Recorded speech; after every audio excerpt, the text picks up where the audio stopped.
Hey guys, I hope you are doing well.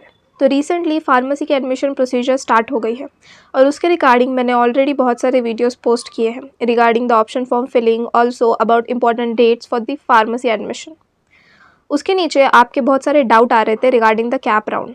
सो आज के इस वीडियो में मैं इन डिटेल डिस्कस करने वाली हूँ रिगार्डिंग योर डाउट्स और सोल्यूशन क्या है उन डाउट्स के। तो इस वीडियो को बिना स्किप करे एंड तक देखना। सबसे पहला doubt, ma'am freeze and betterment, इस पर एक वीडियो बनाओ, कन्फ्यूजन हो रहा है। So freeze, betterment and auto freeze ये क्या होता है?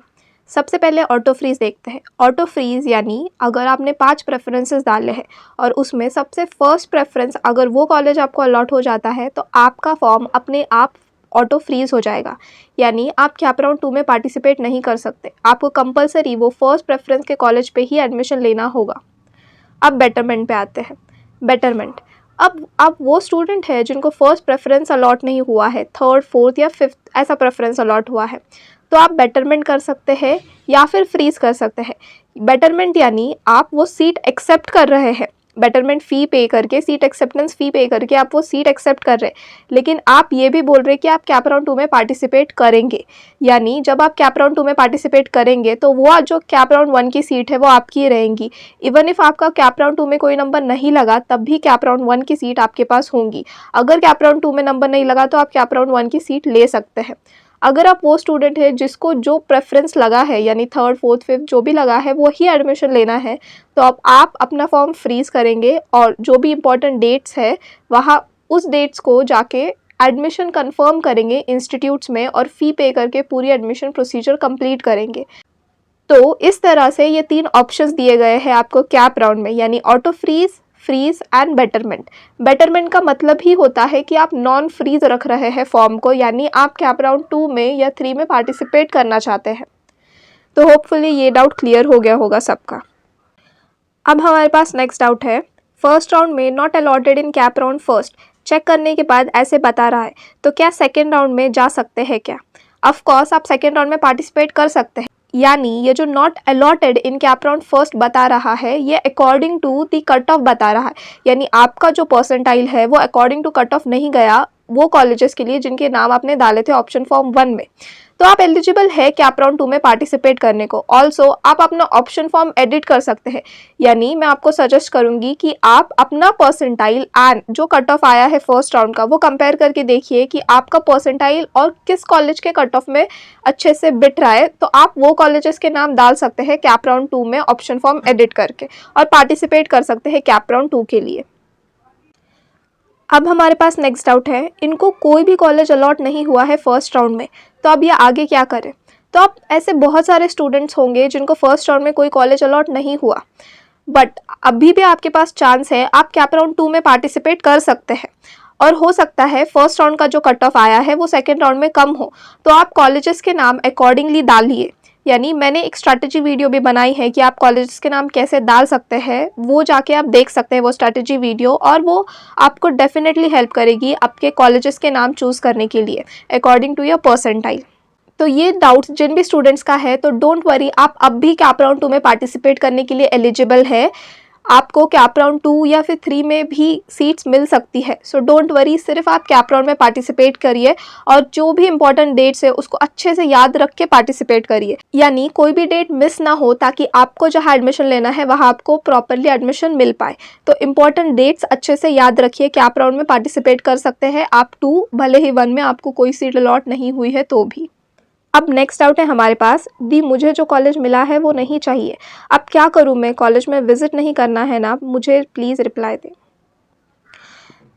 तो देखो, अगर आपको कैप राउंड 1 में other than first preference allot हुआ है, यानी आपका फॉर्म ऑटो फ्रीज नहीं हुआ है, आप खुद उसको फ्रीज कर सकते हैं और बेटरमेंट के लिए जा सकते हैं। तो अब आपके पास 2 ऑप्शन अवेलेबल है, यानी या तो फ्रीज करना या तो बेटरमेंट के लिए जाना। तो आप वो स्टूडेंट है जिनको फ्रीज नहीं करना है फॉर्म, यानी आप जा रहे हैं नॉन फ्रीज ऑप्शन के लिए, जिसका मतलब होता है बेटरमेंट ऑप्शन के लिए, यानी आप चाहते हैं कैप राउंड 2 में पार्टिसिपेट करना, तो आप एलिजिबल है, आप अब भी कैप राउंड 2 में पार्टिसिपेट कर सकते हैं। बस उसकी प्रोसीजर ये है कैप राउंड 2 में पार्टिसिपेट करने के लिए कि आपको सीट एक्सेप्टेंस करनी होगी, सीट एक्सेप्टेंस फ़ी पे करके। अब ये सीट एक्सेप्टेंस फ़ी पे करने के लिए आपको कहीं पे भी ऑफलाइन जाने की ज़रूरत नहीं है, आप ऑनलाइन ही घर से सीट एक्सेप्टेंस करें। सीट एक्सेप्टेंस फ़ी पे करके अपने लॉगिन में, जब आप साइट पे लॉगिन करेंगे आपके लॉगिन आईडी एंड पासवर्ड से, तब आप देखेंगे कि आपको जो भी सीट अलॉट हुए हैं वो आपको एक्सेप्ट करनी है या नहीं, ऐसे ऑप्शन आएंगे। जब आप वो पूरी प्रोसीजर एक्सेप्ट करेंगे, यानी आप बेटरमेंट का ऑप्शन जब चूज करते हैं, फ्रीज या बेटरमेंट ऐसे 2 ऑप्शंस होंगे, तो आप बेटरमेंट के लिए ऑप्शन के लिए जाएंगे अगर आपको कैप राउंड 2 में जाना है तो। और अगर आपको कैप राउंड 2 में नहीं जाना है, आपको वही कॉलेज चाहिए, तो आप फ्रीज के ऑप्शन के लिए जाएंगे। जब आप फ्रीज के ऑप्शन के लिए जाते हैं यानी आप वही कॉलेज में एडमिशन ले रहे हैं। जब आप बेटरमेंट के लिए जाते हैं यानी आपको सिर्फ ऑनलाइन फ्रॉम होम 1000 रुपीज़ पे करने हैं, यानी जो सीट एक्सेप्टेंस फ़ी है वो पे करनी है, और कैप राउंड 2 में पार्टिसिपेट करना है। यानी आपको फिर से ऑप्शन फॉर्म फिल करना है, फिर से ऑप्शन फॉर्म कंफर्म करना है, और कैप राउंड 2 का जो सीट अलॉटमेंट होगा वो चेक करना है। और अगेन सेम प्रोसीजर आपको कैप राउंड 3 के लिए भी करनी है। तो होपफुली ये डाउट जितने भी स्टूडेंट्स का होगा वो क्लियर हो गया होगा। अब नेक्स्ट डाउट है हमारे पास, मुझे सीट नहीं मिली, कैप राउंड 2 में दूसरे कॉलेजेस के नाम डालने होंगे या पहले वाले ही डाल सकते हैं? तो देखो, जब आप कैप राउंड में पार्टिसिपेट करते हैं यानी कैप राउंड 2 में पार्टिसिपेट करते हैं, तब आप कॉलेज के नाम इंक्रीज कर सकते हैं, कोई भी कॉलेज के नाम डिलीट कर सकते हैं। यानी आप पूरी तरह से आपका ऑप्शन फॉर्म एडिट कर सकते हैं। यानी आप कॉलेज के नाम ऐड कर सकते हैं, वो नाम जो आपने पहले डाले थे वो सेम नाम भी ऐड कर सकते हैं, वो नाम भी डाल सकते हैं जो न्यू है, जो आपने फर्स्ट कैप राउंड के टाइम पे नहीं डाले थे वो नाम भी डाल सकते हैं। यानी फुल एडिट कर सकते हैं आप फॉर्म, बट वो एडिट तब तक ही कर सकते हैं आप जब तक आप उस फॉर्म को कंफर्म नहीं करते। अगर आपने उस फॉर्म को कंफर्म किया तो आपको वो फॉर्म दोबारा एडिट नहीं कर सकते। तो अच्छे से सोच समझ के नाम डालो ताकि कैप राउंड 2 में आपको एक कॉलेज तो अलॉट हो ही जाए। इसीलिए आपको मैं एडवाइस करूंगी कि आपके कट ऑफ के अकॉर्डिंग, यानी जो कैप राउंड 1 का कट ऑफ आया है उसको कंपेयर करो आपके परसेंटाइल से, और देखो कि किस कॉलेज में आपको अलॉटमेंट हो सकता है, और उसके अकॉर्डिंग ही आप अपने ऑप्शन फॉर्म 2 के यानी कैप राउंड फॉर्म 2 का जो भी कॉलेजेस के नाम डालने हैं, जो भी एडिट करना है वो करिए। तो अब नेक्स्ट आउट है, अगर वही कॉलेज डाले दोबारा तो चांसेस है सीट मिलने के। अब देखो, कॉलेजेस की सीट मिलने के चांसेस यानी ये पूरी तरह से कट ऑफ पे डिपेंड करता है। कट ऑफ कितना है, कट ऑफ हाई भी जा सकता है, कट ऑफ लो भी जा सकता है। हम मोस्टली कट ऑफ प्रेडिक्ट नहीं कर सकते easily, because it all depends. Cut off बहुत सारे फैक्टर्स पे डिपेंड करता है, कितने बच्चे अप्लाई कर रहे हैं, कौन से कॉलेज को वो ज़्यादा प्रेफरेंस दे रहे हैं, और बहुत सारे फैक्टर्स। तो आप ट्राई ज़रूर कर सकते हैं वो सेम कॉलेजेस के नाम डाल के, बट ऐसा ज़रूरी नहीं कि आपको वही कॉलेज मिलेगा। बट अगर कट ऑफ कम आया तो आपको वो कॉलेज भी मिल सकता है, तो आप ट्राई ज़रूर कर सकते हैं वो कॉलेजेस के नाम डाल के। तो कैप राउंड 1 का कट ऑफ देख के आप ये बिल्कुल भी मत समझिए कि ये कॉलेज मुझे कैप राउंड 2 में भी नहीं मिल सकता, बिकॉज ऐसा कुछ नहीं है। कैप राउंड 1 का कट ऑफ और 2 का कट ऑफ अलग अलग भी होता है, तो हो सकता है आपको कैप राउंड 2 में वो कॉलेज अलॉट हो। इसीलिए आप अपना रिसर्च कीजिए परसेंटाइल एंड कट ऑफ को कंपेयर करके, और उसके अकॉर्डिंग ही नाम डालिए ताकि आपके chances of getting a college increase हो सके। अब नेक्स्ट आउट है हमारे पास, दीदी मुझे 12th में 70% थे, मेरा फर्स्ट राउंड में अलॉटमेंट नहीं हुआ। अब देखो, जिनको भी डिप्लोमा ऑफ फार्मेसी के लिए जाना है उनको कोई भी एंट्रेंस एग्जाम देनी नहीं पड़ती। वो जो 12th के मार्क्स है उसके ही बेसिस पे उनको डिप्लोमा ऑफ फार्मेसी में एडमिशन मिल जाता है। बट जिनको भी बैचलर्स ऑफ फार्मेसी के लिए जाना है उनको एंट्रेंस एग्जाम देनी होगी। इन महाराष्ट्र स्पेसिफिकली महा CET होती है एंट्रेंस एग्जाम, जो आपको देनी होती है, और उसी के परसेंटाइल के बेसिस पे आपका एडमिशन होता है बैचलर्स ऑफ फार्मेसी के लिए। अब अगर आपको कम परसेंटेज है 12th में, यानी 70 के अराउंड परसेंटेज है, और अगर आपका नंबर नहीं लगा है फर्स्ट राउंड में, तो मैं आपको सजेस्ट करूंगी कि कैप राउंड 2 में आप ज़्यादा से ज़्यादा कॉलेज डालने की कोशिश कीजिए। यानी आप कैप राउंड 1 में देख सकते हैं कि पर कॉलेज कट ऑफ कितना आया है उस कॉलेजेस का जिसके नाम आपने ऑलरेडी डाले थे। तो आप ये देखिए कि कौन से कॉलेज का कट ऑफ आपके परसेंट या फिर आपके परसेंटाइल के अकॉर्डिंग आया है, तो आप वो नाम डाल सकते हैं एडिट करके जब आप ऑप्शन फॉर्म फिल करेंगे कैप राउंड 2 का। अब नेक्स्ट आउट है हमारे पास, दीदी फर्स्ट राउंड में कॉलेज कम डाले तो नंबर नहीं लगा, सेकेंड राउंड में कॉलेज ज़्यादा डाल सकते हैं क्या? तो देखो, जब आप कैप राउंड 2 का फॉर्म फिल करते हैं तो उसके पहले आपको डेट्स दी गई है for filling of the cap round 2 form. तो इसका मतलब है आप ज़रूर से कॉलेज एडिट करके ज़्यादा या फिर कम कॉलेज डाल सकते हैं। तो आप ज़रूर से, अगर आपका परसेंटाइल कम है तो ज़्यादा कॉलेज डालने की कोशिश कीजिए, जिससे आपका chances of getting a college बढ़ जाए। और अगर आपका परसेंटाइल अच्छा है तो आप अकॉर्डिंगली आपके परसेंटाइल के हिसाब से या आपके परसेंटेज के हिसाब से फर्स्ट राउंड का कट ऑफ दे के कॉलेजेस डाल सकते हैं। अब नेक्स्ट आउट है हमारे पास कि कॉलेज अलॉटमेंट कैसे चेक करना है। अब डिप्लोमा ऑफ फार्मेसी का कॉलेज अलॉटमेंट रिलीज़ हो गया है, तो उसके रिगार्डिंग मैंने ऑलरेडी एक वीडियो डाली है, तो वो लिंक डिस्क्रिप्शन में अवेलेबल है, आप वहाँ से वो वीडियो देख सकते हैं और अकॉर्डिंगली अपना कॉलेज अलॉटमेंट चेक कर सकते हैं। अब नेक्स्ट आउट है OBC 70 है, PCB में क्या TFWS मिलेगा।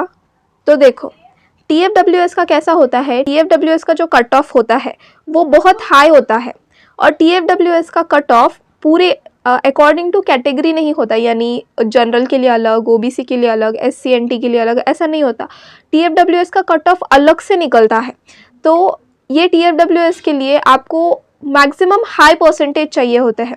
तो मोस्टली TFWS के लिए 90% या फिर 90 एंड अबव परसेंटाइल या परसेंटेज जिनके भी होंगे वो ट्राई करेंगे तो बेटरली कॉलेज मिल सकता है। इसीलिए मोस्टली देख सकते हैं, अगर इन केस कोई कॉलेज आ सकता है अगर आपके परसेंटाइल के अकॉर्डिंग, तो आप कैप राउंड 1 के कट ऑफ से कंपेयर करके ट्राई कर सकते हैं। But let's see, cut off के अकॉर्डिंग सब डिपेंड करता है। अब नेक्स्ट आउट है, दीदी if I applied for betterment और मुझे सेकेंड राउंड का कॉलेज नहीं चाहिए, तो can I take admission in first round allotted college. जब आपको फर्स्ट राउंड में एक कॉलेज अलॉट हो गया है और आप बेटरमेंट कर रहे हैं, यानी कैप राउंड 2 में पार्टिसिपेट कर रहे हैं, अगर आपको कैप राउंड 2 में कोई भी कॉलेज अलॉट नहीं हुआ तो डेफिनेटली आप कैप राउंड 1 के कॉलेज में एडमिशन ले सकते हैं। बट अगर आपको कोई कॉलेज अलॉट हो गया कैप राउंड 2 में, यानी जो कैप राउंड 1 में कॉलेज अलॉट हुआ था वो सीट आपकी चली गई, जो कैप राउंड 2 में यानी फ्रेश कैप राउंड में जो भी कॉलेज आपका अलॉट हुआ है वही आपका फाइनल कॉलेज या फिर वही आपका कॉलेज माना जाएगा। अगर आप उसके आगे के यानी थर्ड कैप राउंड में पार्टिसिपेट नहीं कर रहे हैं तो वही जो भी कॉलेज आपको सेकेंड में अलॉट हुआ है वही आपका कॉलेज कंसिडर कर लिया जाएगा। अगर कोई कॉलेज नहीं होता है कैप राउंड 2 में अलॉट, तो आपके पास है चांसेस आप कैप राउंड 1 का कॉलेज, यानी वो सीट तो आपके पास ही होती है क्योंकि आपने सीट एक्सेप्टेंस फ़ी भरी है उसकी, इसीलिए आप उस कॉलेज में यानी उस सीट पे फर्स्ट राउंड के कॉलेज में एडमिशन ले सकते हैं। ओनली इफ़ आपको कैप राउंड 2 में कोई और कॉलेज नहीं मिलता है, तो अगर कैप राउंड 2 में कोई कॉलेज मिला तो आप ये वाली प्रोसीजर नहीं कर सकते, क्योंकि कैप राउंड 2 में जो कॉलेज मिलता है फिर आपको उसके लिए बेटरमेंट ऑप्ट करना होगा या फ्रीज ऑप्ट करना होगा। वो सेम प्रोसीजर सब सिलेक्ट करनी होंगी, ऑप्शन सिलेक्ट करने होंगे और अकॉर्डिंगली डिसाइड करना होगा कि आप कैप राउंड 3 में पार्टिसिपेट करना चाहते हैं या फिर आप वो कैप राउंड 1 की या फिर कैप राउंड 2 की सीट ले लेना चाहते हैं। तो सेम प्रोसीजर है उनके लिए जो कैप राउंड 2 में पार्टिसिपेट कर रहे हैं। अब नेक्स्ट आउट है, ऑप्शन फॉर्म भर दिया तो मैं अब मुझे और कॉलेजेस डालने हैं, तो क्या मैं डाल सकती हूँ या वो लॉक हो जाता है। देखो, जब भी आप अपना ऑप्शन फॉर्म भरते हैं, जब आप कंफर्म कर देते हैं वो ऑप्शन फॉर्म आपका पासवर्ड और OTP डाल के, उसके बाद आप कोई चेंजेस नहीं कर सकते ऑप्शन फॉर्म में। पासवर्ड एंड OTP डालने के पहले आप कितने भी चेंजेस कर सकते हैं, कॉलेज ऐड कर सकते हैं, कॉलेज डिलीट कर सकते हैं, लेकिन एक बार आपने ऑप्शन फॉर्म में आपका पासवर्ड और OTP डाल दिया तो फॉर्म लॉक हो जाएगा, आप उसमें कोई चेंजेस नहीं कर सकते हैं और उसी फॉर्म जो आपने फिल किया है उसी के बेसिस पे आपका कैप राउंड का रिजल्ट आएगा। तो इसीलिए आप एकदम ध्यान से कॉन्सेंट्रेशन से फॉर्म फिल कीजिए और फॉर्म लॉक करने के पहले ये ज़रूर देखिए कि आपने कितने कॉलेजेस डाले हैं और क्या आपका उस कॉलेजेस में नंबर लग सकता है, और अगर है वैसा तो मैक्सिमम कॉलेजेस डालिए अगर कम परसेंटाइल है तो, और देखिए कि आपने अकॉर्डिंगली सब प्रेफरेंसेस सही से सेट किए हैं, यानी 1 2 3 4 सही से सेट किया है, और वो सब रीचेकिंग करके ही आप अपना फॉर्म, अपना पासवर्ड और OTP डाल के लॉक कीजिए, जिससे आप एलिजिबल हो जाएंगे कैप राउंड में पार्टिसिपेट करने के लिए।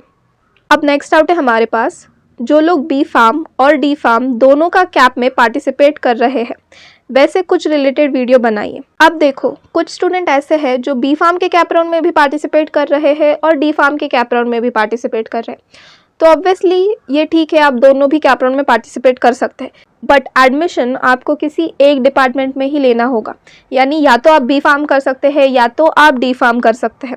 तो आपको जो भी कॉलेज अलॉट होता है अकॉर्डिंग टू आपके परसेंटाइल और आपका परसेंटेज आप वो देखिए, यानी अगर आपको B फार्म में कोई कॉलेज अलॉट हो रहा है तो आप डेफिनेटली वो B फार्म का कॉलेज प्रेफर कर सकते हैं, बिकॉज वो 4 इयर्स ग्रेजुएशन डिग्री हो जाएगी आपकी। बट अगर आपको डिप्लोमा का कॉलेज अलॉट हुआ है तो आपको, और इन केस आपको कोई कॉलेज अलॉट नहीं हो रहा है बी फार्म के लिए, तो आप डिप्लोमा करके बी फार्म में लैटरल एंट्री भी ले सकते हैं। अगर आपको दोनों जगह एक एक कॉलेज अलॉट हो रहा है तो मैं सजेस्ट करूंगी कि आप बी फार्म का कॉलेज लीजिए ताकि वो प्रोफेशनल डिग्री हो जाए। ऑल्सो अगर आपको डिसाइड करना है कि आप बी फार्म करें या डिप्लोमा ऑफ फार्मेसी करें, तो आप देख सकते हैं कि आप किस टाइप के जॉब को प्रेफर कर रहे हैं। के अकॉर्डिंग आपको आपका डिसीजन करना ईजी हो जाएगा कि आपको डिप्लोमा ऑफ फार्मेसी करना है या बैचलर्स ऑफ फार्मेसी करना है। तो होपफुली ये डाउट जिनका भी होगा वो क्लियर हो गया होगा। अब नेक्स्ट डाउट हमारे पास है, pharm D have a scope और नॉट। अब बहुत सारे स्टूडेंट्स फार्म डी भी ऑप्ट कर रहे हैं। तो देखो, pharm D is a growing field in India और अभी भी फार्म डी के ऊपर बहुत सारे डिबेट्स चलते हैं। बट अभी रिसेंटली फार्म डी बहुत ज़्यादा अपग्रेड हुआ है, यानी क्लिनिकल रिसर्च में फार्म डी के बहुत सारे जॉब वैकेंसीज होते हैं। But we can't guarantee anything. But अगर आप इस टाइम पे कंफ्यूज्ड है between pharm D and B pharmacy, तो आप बी फार्मेसी करके फार्म डी में लैटरल एंट्री भी ले सकते हैं क्योंकि वो ऑप्शन भी अवेलेबल होता है।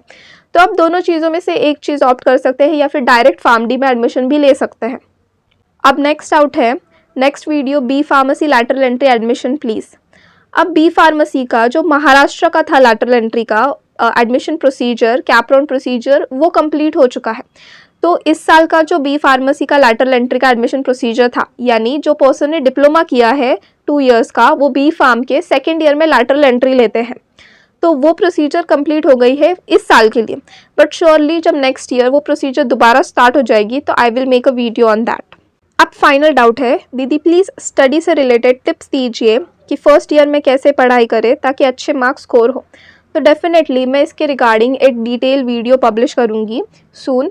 डेफिनेटली मैं इसके regarding in detail video publish करूँगी जिसमें हर सब्जेक्ट की स्टडी आपको कैसे करनी चाहिए इसका इन डिटेल एक्सप्लेनेशन करूँगी और होपफुली वो वीडियो आपको ज़रूर अच्छा लगेगा।